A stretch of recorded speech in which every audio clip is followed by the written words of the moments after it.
ಎಲ್ರಿಗೂ ನಮಸ್ಕಾರ. ನನ್ನ ಹೆಸರು ಲಕ್ಷ್ಮೀ ಸಂದೀಪ್. ಸುಮಾರು ದಿವಸದಿಂದ ಎಲ್ಲರೂ ಕೇಳ್ತಾ ಇದ್ರು, ನಿಮ್ಮ ಹಸ್ಬೆಂಡಿಗೆ ಏನಾಯ್ತು ಹೇಳಿ ಅಂತ ಅಂದ್ಬಿಟ್ಟು. Being into social media, it's my responsibility to answer all your questions. So ಅದಕ್ಕೋಸ್ಕರ ನಾನು ಇವತ್ತು ಈ ವಿಡಿಯೋ ಮಾಡ್ತಾ ಇದ್ದೀನಿ. ಯಾರೆಲ್ಲ ನನ್ನ ಪಾರ್ಟ್ 1, 2, 3 ವಿಡಿಯೋ ನೋಡಿಲ್ಲ, ಅವ್ರ ಪಾರ್ಟ್ 4 ನೋಡ್ಬೇಕು ಅಂತಂದ್ರೆ ಈ ವಿಡಿಯೋ ನೋಡ್ಬೇಕು ಅಂತಂದ್ರೆ ನೀವು ಆ 3 ವಿಡಿಯೋ ನೋಡ್ಕೊಂಡ್ರೆ ಇದು ಅರ್ಥ ಆಗುತ್ತೆ ಅಂತ ಹೇಳಕ್ ಇಷ್ಟಪಡ್ತೀನಿ. ಸೊ ನನ್ನ ಹಸ್ಬೆಂಡಿಗೆ ಏನಾಯ್ತು ಅಂತ ಹೇಳೋದಕ್ಕೂ ಮುಂಚೆ, ನನ್ನ ಮಗ ಹುಟ್ಟೋದನು ಮತ್ತೆ ನನ್ನ ಹಸ್ಬೆಂಡದು ಎರಡೂ ಲಿಂಕ್ ಆಗಿದೆ. ಸೊ ಯಾರನ್ನು ಸ್ಕಿಪ್ ಮಾಡದೆ ಕಂಪ್ಲೀಟ್ ಆಗಿ ವಿಡಿಯೋ ನೋಡಿದ್ರೆ ನಿಮ್ಗೆ ಅರ್ಥ ಆಗುತ್ತೆ ಏನ್ ಹೇಳ್ತಾ ಇದ್ದೀನಿ ಅಂತ. ಸೊ ನನ್ನ ಮಗಳಿಗೆ 1.5 months ಇರುತ್ತೆ. ಆಗ ನನ್ನ ಮಗಳಿಗೆ ಹುಷಾರ್ ತಪ್ಪಿದಾಗ ನಾವು ತೋರ್ಸೋದು ನೆಲಮಂಗ್ಲ ಆಸರೆ ಹಾಸ್ಪಿಟಲ್ ತೋರಿಸ್ತಾ ಇದ್ದಿದ್ದು. ಅವಳು ಹುಟ್ಟಿದ್ದು ಅಲ್ಲೇನೆ. ಸೊ ನಾವ್ ಅಲ್ಲೇನೆ ಮಕ್ಳು ಡಾಕ್ಟರ್ ಹತ್ರ ಅಲ್ಲೇ ತೋರಿಸ್ತಾ ಇದ್ದು. ಅವಳು ಹುಷಾರಿಲ್ದೇ ಇರೋದ್ ಕಾರಣ ನಮ್ಮ ಅಮ್ಮ ಮನೇಲೆ ನಾನು ಉಳ್ಕೊಂಡೆ. ಅವತ್ತು ಉಳ್ಕೊಂಡ ಮೇಲೆ ಏನಾಯ್ತು, ಸೊ ನಂದು ಪೀರಿಯಡ್ಸ್ ಮಿಸ್ ಆಗಿತ್ತು 1.5 month ಅಲ್ಲಿ, ಅಂದ್ರೆ ಮೇ ತಿಂಗಳಲ್ಲಿ 2023 ಮೇ ಅಲ್ಲಿ ಪೀರಿಯಡ್ ಮಿಸ್ ಆಯ್ತು. ಸೊ ಎಕ್ಸಾಕ್ಟ್ಲಿ 1 month ನಾನು ಏನ್ ಮಾಡಿದೆ, ಟೆಸ್ಟ್ ಮಾಡ್ಕೊಂಡೆ. ಸೊ 1 month ಎಕ್ಸಾಕ್ಟ್ಲಿಗೆ ನನಗೆ 2 ಪಿಂಕ್ ಲೈನ್ಸ್ ಬಂತು ನನಗೆ. ನಾನೇನ್ ಮಾಡಿದೆ, ನನ್ನ ಹಸ್ಬೆಂಡಿಗೆ ಕಾಲ್ ಮಾಡಿ ಹೇಳ್ದೆ, ರೀ ಈ ತರ ಅಂತ ಟೆಸ್ಟ್ ಪಾಸಿಟಿವ್ ಆಗಿ ಬಂದಿದೆ ಅಂತ. ನನ್ನ ಹಸ್ಬೆಂಡ್ ತುಂಬಾ ಅಂದ್ರೆ ತುಂಬಾ ಖುಷಿ ಪಟ್ರು. ನಾವ್ ಆಕ್ಚುಲಿ ನನ್ನ ಮಗಳು ಹುಟ್ಟಿದಾದ್ಮೇಲೆ ನಮ್ ನೆಕ್ಸ್ಟ್ ಹುಟ್ಟೋ ಮಗುಗುನು, ಅಂದ್ರೆ ಮೀನ್ಸ್ ಬಾಯ್ ಬೇಬಿಗೂನು ನಾವ್ ಒಂದ್ ಪೆಟ್ ನೇಮ್ ಇಟ್ಟಿದ್ವಿ. ಆ ಪೆಟ್ ನೇಮ್ ನಾನು ಎಲ್ಲೂನು ಹೇಳಲ್ಲ, ಅದ್ ನನ್ಗೆ ನನ್ನ ಹಸ್ಬೆಂಡ್ ಬಿಟ್ರೆ ಯಾರಿಗೂ ಗೊತ್ತಿಲ್ಲ. ಅವ್ರು ಹಂಗೆ ಹೇಳಿದ್ರು, ನಾನು ಕಾಲ್ ಮಾಡಿ ಹೇಳಿದಾಗ ಈ ತರ ಪಾಸಿಟಿವ್ ಬಂದಿದೆ ಅಂದಿದ ತಕ್ಷಣ ಫುಲ್ ಖುಷಿ ಪಟ್ಬಿಟ್ಟು, ಆಗ್ಲೇ ಬಂದ್ಬಿಟ್ನಾ ನನ್ ಮಗ ಅಂತ ಫುಲ್ ಖುಷಿ ಪಟ್ರು. ಆ ಪೆಟ್ ನೇಮ್ ಯೂಸ್ ಮಾಡ್ಬಿಟ್ಟು, ಅದ್ ನಮ್ಮಿಬ್ಬರಿಗೆ ಮಾತ್ರ ಗೊತ್ತಿರೋದು ಆ ಪೆಟ್ ನೇಮು, ನನ್ ಮಗನ್ಗೆ ಏನಂತ ಪೆಟ್ ನೇಮ್ ಇಟ್ಟಿದ್ವಿ ಅಂತ. ಸೊ ನಾನು ಅದನ್ನ ಹೇಳಲ್ಲ, ನಾನು ಹೇಳಕ್ ಇಷ್ಟಪಡಲ್ಲ ನಾನು. ಓಕೆ, ಅದಾದ್ಮೇಲೆ ಏನಾಯ್ತು, ಸೊ ನೆಕ್ಸ್ಟ್ ಇದು ಏನು ಮಂತ್ಲಿ ಚೆಕಪ್ ಇರುತ್ತಲ್ಲ, ಅದು ಎಲ್ಲಿ ಮಾಡ್ಸೋದು ಅಂತ ಅನ್ನೋವಾಗ ನನ್ನ ಹಸ್ಬೆಂಡ್ ಹೇಳಿದ್ರು, ಫಸ್ಟ್ ನಾವು ಎಲ್ಲಿ ತೋರ್ಸೋದ್ವಿ ಮಗಳಿಗೆ ಅಲ್ಲೇ ಮಾಡ್ಸೋಣ ಅಂತ ಅಂದ್ರು, ನೆಲಮಂಗ್ಲದಲ್ಲಿ. ಯಾಕಂದ್ರೆ ಅದು ತುಂಬಾ ಚೆನ್ನಾಗಿ ನೋಡಿದ್ರು, ಹೋಮ್ಲಿ ಆಗಿತ್ತು. ನಾನು ಎಲ್ಲದಕ್ಕೂ ಭಯ ಪಡ್ತೀನಲ್ವಾ, ಇಂಜೆಕ್ಷನ್ ಅದಕ್ಕೆ ಅಂದ್ಬಿಟ್ಟು, ಸರಿ ಅಲ್ಲೇ ತೋರ್ಸೋಣ ಅಂತ ಅಂದ್ರು. ಸೊ ನಾನು ಕಾಲ್ ಮಾಡಿ ಕೇಳ್ದೆ, ಡಾಕ್ಟರ್ ಅವೈಲಬಲ್ ಇದ್ದಾರಾ ಅಂತ. ನನಗೆ ಹೆರಿಗೆ ಮಾಡ್ಸಿದ್ ಡಾಕ್ಟ್ರು ಅವ್ರಂದ್ರು, ಇಲ್ಲ ಮೇಡಮ್, ಅವ್ರಿಗೆ ಮಗು ಆಗಿದೆ, ಸೆಕೆಂಡ್ ಬೇಬಿ, ಅವರು ನವೆಂಬರ್ ಡಿಸೆಂಬರ್ ಟೈಮಿಗೆ ಬರ್ತಾರೆ, ನೀವು ಅವಾಗ ಬಂದ್ರೆ ನಿಮಗ್ ಸಿಗ್ತಾರೆ ಅಂತಂದ್ರು.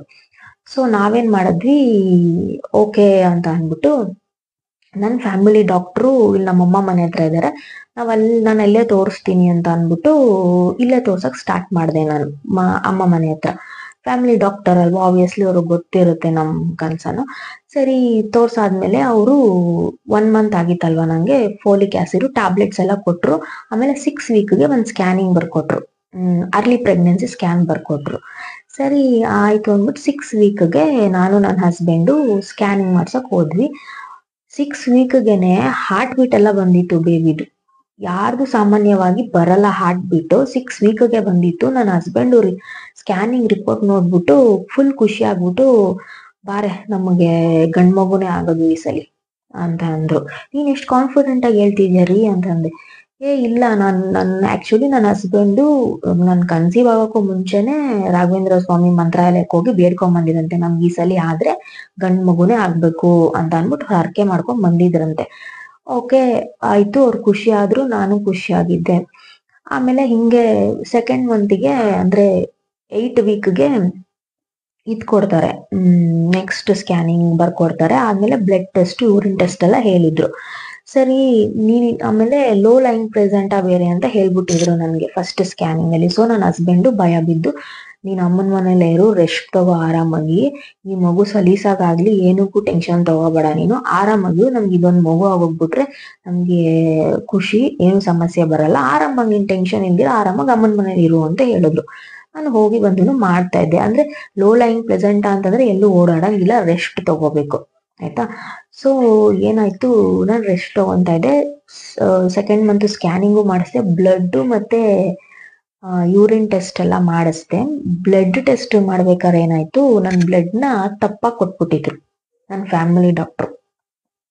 ಅವಾಗ ನನ್ನ ಹಸ್ಬೆಂಡಿಗೆ ಏನಾಯ್ತು, ಏನಪ್ಪ ಇವರು ಬ್ಲಡ್ ಟೆಸ್ಟ್ನೇ ಈ ತರ ತಪ್ಪಾಗಿ ಕೊಟ್ಬಿಟ್ಟಿದ್ದಾರೆ, ಏನೋ ಇವ್ರು ಸರಿಗ್ ನೋಡಲ್ವೇನೋ ಅಂತ ಅಂದ್ಬಿಟ್ಟು ನಾವು ನೆಲಮಂಗ್ಲ ಫಸ್ಟ್ ತೋರ್ಸಿದ್ವಲ್ಲ ಹಾಸ್ಪಿಟಲು, ಅಲ್ಲೇ ಹೋಗಿ ಟ್ರೈ ಮಾಡೋಣ ಅಂತ ಅಂದ್ಬಿಟ್ಟು ನಾವು ಹೋದ್ವಿ ಅಲ್ಲಿ ಹಾಸ್ಪಿಟ್ಲಿಗೆ.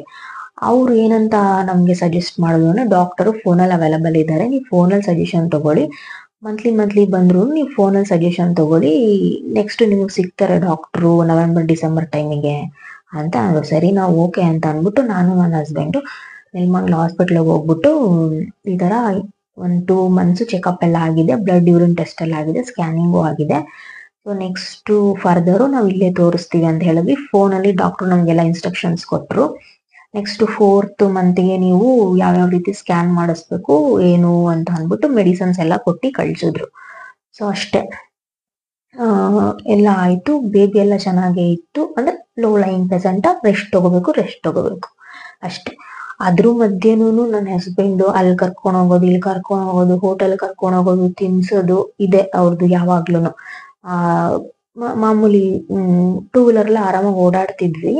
ಅಂದ್ರೆ ಏನು ಅಂತಾರೆ, ಮೆತ್ತಗ್ ಹೋಗಿ ಮೆತ್ತಗ್ ಬರೋದು ಈ ತರ ಮಾಡ್ತಾ ಇದ್ವಿ.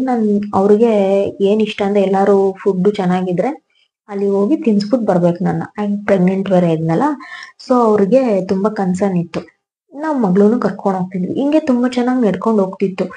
ಆಮೇಲೆ ಇನ್ನೊಂದು ಸ್ಕ್ಯಾನ್ ಬರ್ಕೊಟ್ಟಿದ್ರು ನನಗೆ, 3rd ಮಂತ್ 3.5 ಮಂತ್ ಅಲ್ಲೇನೋ ಬರ್ಕೊಟ್ಟಿದ್ರು.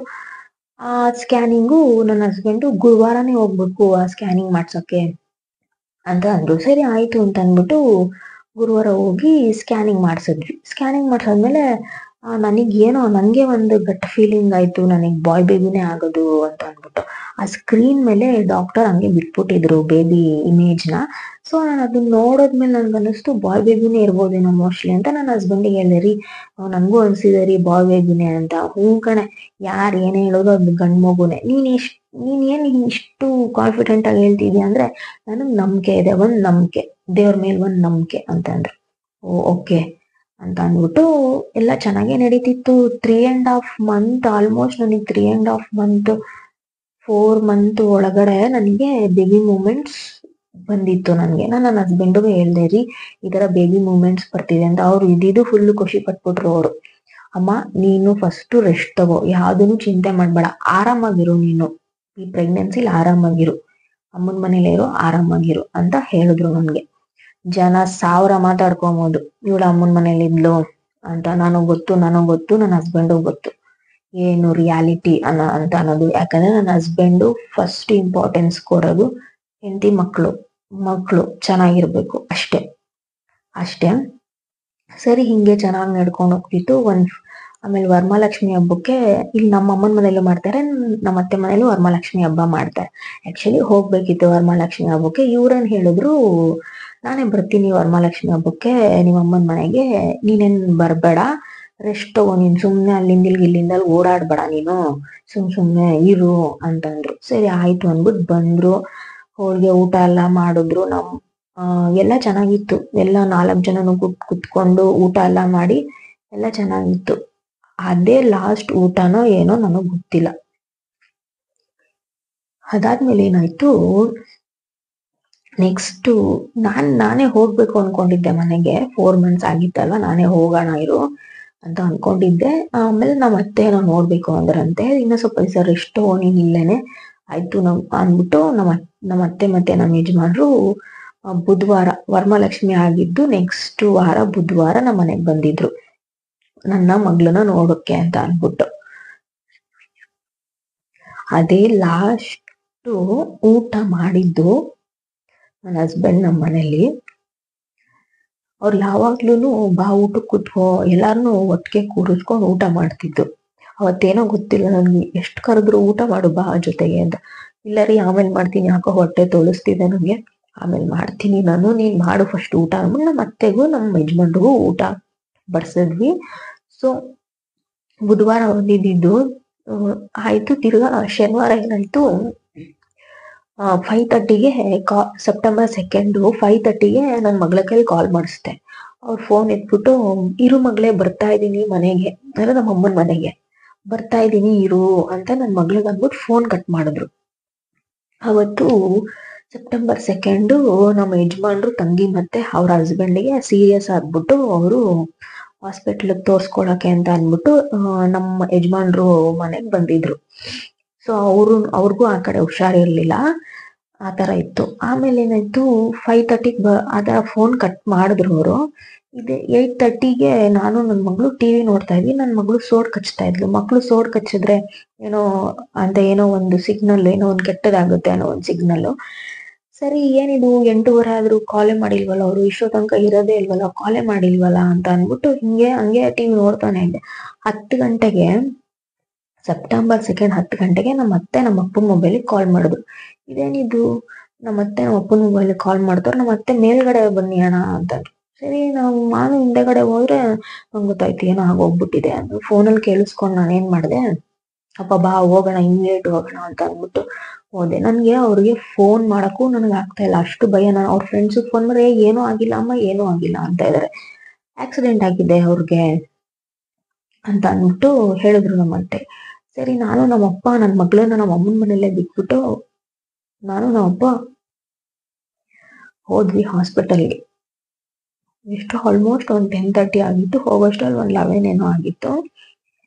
ಆ ಯಲಹಂಕ ನವಚೇತನ ಹಾಸ್ಪಿಟಲ್ಲು. ಏನಕ್ಕೆ ಇಷ್ಟೊಂದು ಜನ ನಿಂತವ್ರೆ, ಏನೂ ಆಗಿರಲ್ಲ ಅನ್ಕೊಂಡೆ ಹೋದೆ. ಆಮೇಲೆ ಒಂದು ಹುಡ್ಗ ಏನಾಯ್ತು ಅವ್ರಿಗೆ ಅಂತ ಕೇಳಿದ ತಕ್ಷಣ ICU ಇದ್ದಾರೆ ಅಂತಂದ್ರು. ನಾನು ಇದೇನಪ್ಪ ಇದು ICU ಇದ್ದಾರೆ ಅಂತ ಹೇಳ್ತಾ ಇದಾರೆ, ಏನಾಯ್ತಪ್ಪ. ನಾನು 4 ತಿಂಗಳು ಪ್ರೆಗ್ನೆಂಟ್ ಅವಾಗ. ನಂಗೆ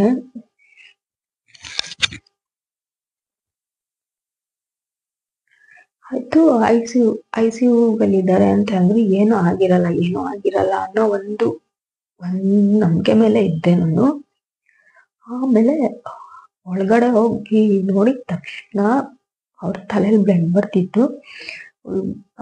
ಮೇಲೆ ಕೆಳಗೆ ಮಾಡ್ತಿದ್ರಲ್ಲ, ನಾನು ಅನ್ಕೊಂಡೆ ಏನೋ ಆಗ್ಲೇ ಬಿಡು, ತಲೆ ಒಂದು ಏಟಾಗಿದೆ, ಕ್ಯೂರ್ ಆಗ್ತಾರೆ ಅಂತ ಅನ್ಕೊಂಡೆ. ಆದ್ರೆ ಫುಲ್ಲು ತುಂಬಾ ಏಟ್ ಬಿದ್ದಿತ್ತು ಅವ್ರಿಗೆ. ಗಾಡಿಗೇನು ಏಟಾಗಿಲ್ಲ. ನಮ್ಮ ಮನೆಗ್ ಬರ್ಬೇಕಾದ್ರೆ ಹೆಸರುಘಟ್ಟ ಮೇನ್ ರೋಡ್ ಎಲ್ಲೋ ಸಂದಿಲ್ಲೋ ಎಲ್ಲೋ ಮರಕ್ಕೆ ಹೋಗಿ ಗುದ್ದಿರೋದು. ಗಾಡಿಗೆ ಏನೂ ಏಟಾಗಿಲ್ಲ. ಇವ್ರಿಗೆ ಮಾತ್ರ ಸ್ಪೈನು, ತಲೆ ಏಟಾಗಿದೆ. ಆಮೇಲೆ ಇಲ್ಲಿ ಇದ್ರ ಹತ್ರ ಪಕ್ಕೆ ಅಂತೀವಲ್ಲ, ಅಲ್ಲಿ ಏಟಾಗಿದೆ. ನನ್ನ ಕಸಿನ್ ಡಾಕ್ಟ್ರೇನೆ. ಅವಳು ಹೇಳಿದ್ಲು, ಇಲ್ಲ ಕ್ಯೂರ್ ಆಗ್ತಾರೆ, ಅಲ್ಲಿರೋರೆಲ್ಲ ಕ್ಯೂರ್ ಆಗ್ತಾರೆ, 3 months ಅಲ್ಲ 6 months ಟೈಮ್ ತಗೊಂಡು ಕ್ಯೂರ್ ಆಗ್ತಾರೆ ಅಂತಾನೆ ಹೇಳಿದ್ರು. ಸೊ ನಾನು ಶನಿವಾರದಿಂದ ಬುಧವಾರದವರೆಗೂ ಅವ್ರ ಹಾಸ್ಪಿಟಲ್ ಇದ್ರು. ಅಂದ್ರೆ ಏನೂನು ಅವರು ರೆಸ್ಪಾಂಡ್ ಮಾಡ್ತಾ ಇರ್ಲಿಲ್ಲ. BP ಪಲ್ಸ್ ಎಲ್ಲ ನಾರ್ಮಲ್ ಏನಿರ್ಲಿಲ್ಲ. ನನ್ಗೆ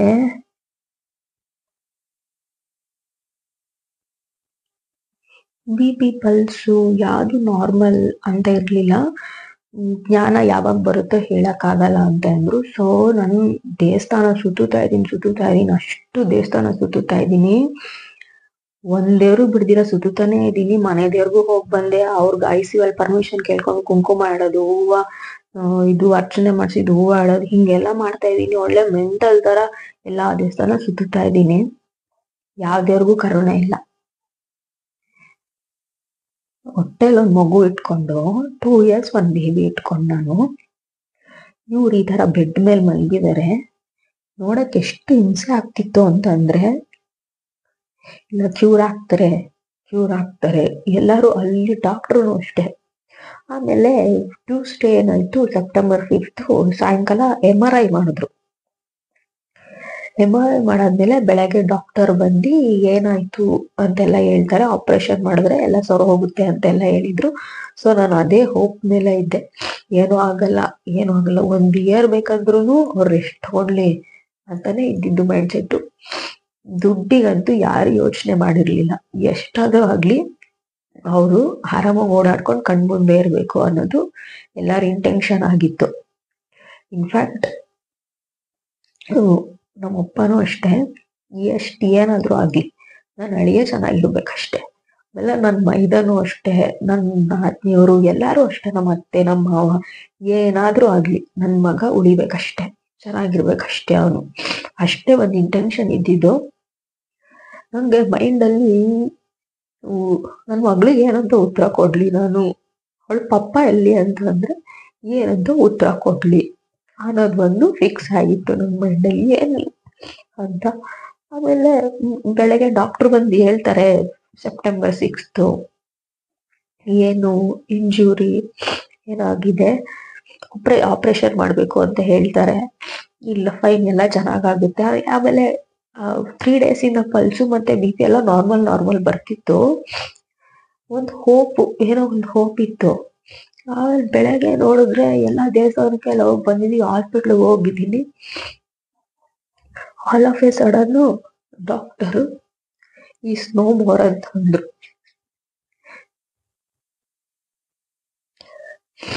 ಆಮೇಲೆ ನನ್ನ ಆದ್ನಿ ಬಂದು ಹೇಳಿದ್ರು ಈ ತರ ಹಿಂಗೆ ಅಂದ್ಬಿಟ್ಟು, we just can't believe he is no more till now. I am in the shock that he is not here. ಬೇರೆ ಯಾರೋ ಪಕ್ಕದ ಮನೆಯಲ್ಲಿ, ಎದುರುಗಡೆ ಮನೆಯಲ್ಲಿ ಅಥವಾ ಯಾರೋ ಏನೋ ಆದ್ರೆ ವಿ ಕಾಂಟ್ ಫೀಲ್ ದಟ್. ನಮ್ಮ ಪಕ್ಕದಲ್ಲೇ ಒಂದ್ ಸಾವಾಗುತ್ತೆ ನೋಡಿ, ಆವಾಗ we can feel what it exactly mean. ಹೊಟ್ಟೆಲ್ ಒಂದ್ ಮಗು ಇತ್ತು, ನನ್ ಗಂಡಂಗ್ ಈ ತರ ನನ್ ಮಗಳು, ನನ್ ಮೈಂಡಲ್ಲಿ ಓಡ್ತಾ ಇದ್ದಿದ್ದು ಇಷ್ಟೇ, ಅವ್ರು ಇಲ್ಲೇ ಇದಾರೆ, ಇಲ್ಲ ಏನು ಇಲ್ಲ ಏನು, ಈಗಲೂ ಅಷ್ಟೇ ಇಲ್ಲೇ ಇದಾರೆ.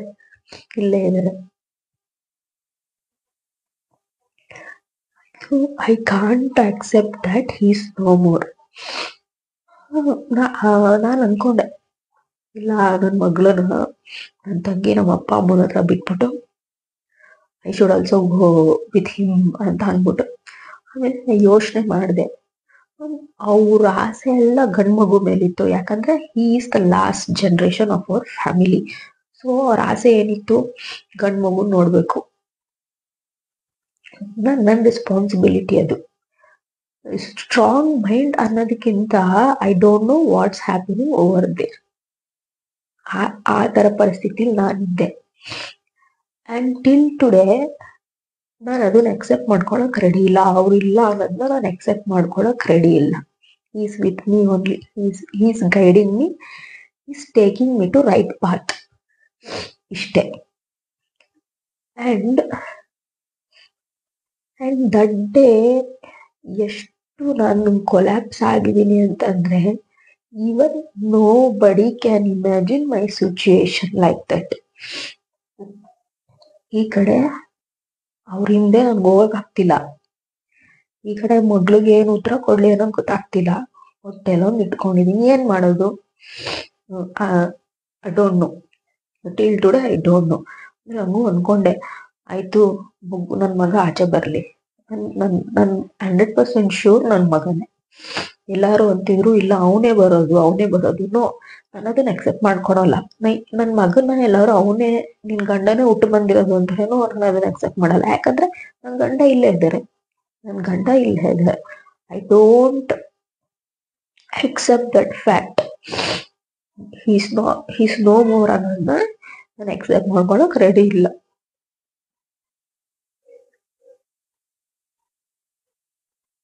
And after he went, I found so many true colors. For time being, ಎಲ್ಲರೂ ಹೇಗಿದ್ರು, and after he went, how they behaved with me and my children ಅನ್ನೋದು ತುಂಬಾ ಚೆನ್ನಾಗಿ ಗೊತ್ತಾಯ್ತು ನನಗೆ. ಮನುಷ್ಯ ಇದ್ದಾಗ who has not valued them, after he went, how they treated them, how they treat us ಅನ್ನೋದು ತುಂಬಾ ಚೆನ್ನಾಗಿ ಅರ್ಥ ಆಗಿದೆ ನನಗೆ. ಆಯ್ತು, ಹೊಟ್ಟೆಲ್ಲಿ 4 months ಮಗು, ಐ ಡೋಂಟ್ ನೋ ನಾನು ಹೇಗೆ ಅದನ್ನ ತಗೊಂಡು ಹೋಗ್ತೀನಿ, ನಾನು ಹೇಗೆ ಕ್ಯಾರಿ ಮಾಡ್ತೀನಿ, ನನ್ನ ಲೈಫ್ ಲಾಂಗ್ ಹೇಗೆ ಅವ್ರು ಇಲ್ಲದೆ ಹೋಗ್ತೀನಿ. It's been 3 years. It's been a three long years, a beautiful journey with my husband, which I can't forget in my lifetime.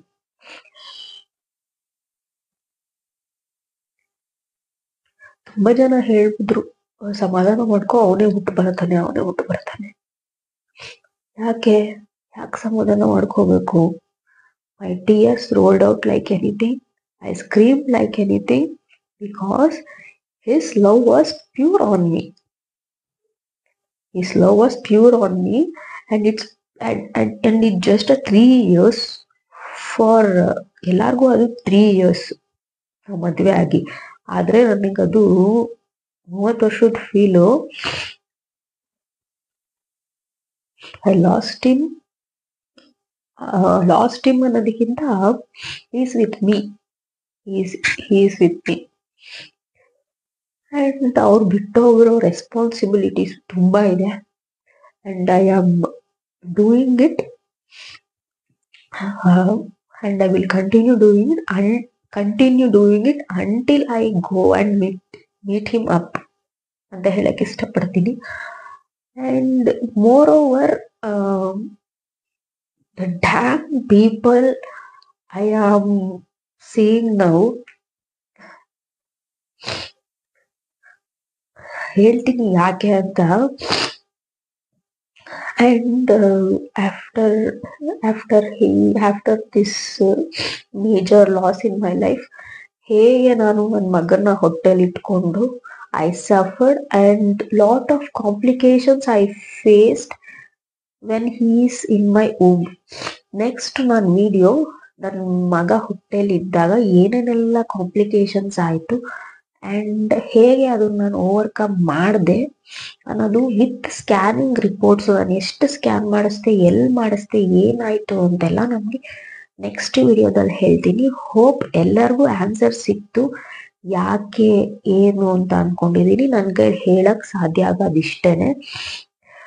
So thank you everyone, and keep watching and keep do supporting for me ಅಂತ ಹೇಳಕ್ ಇಷ್ಟಪಡ್ತೀನಿ. Next video ನನ್ನ ಮಗಂದು scanning reports what all complications face ಮಾಡಿದೆ ಅನ್ನೋದನ್ನು ಹೇಳ್ತೀನಿ.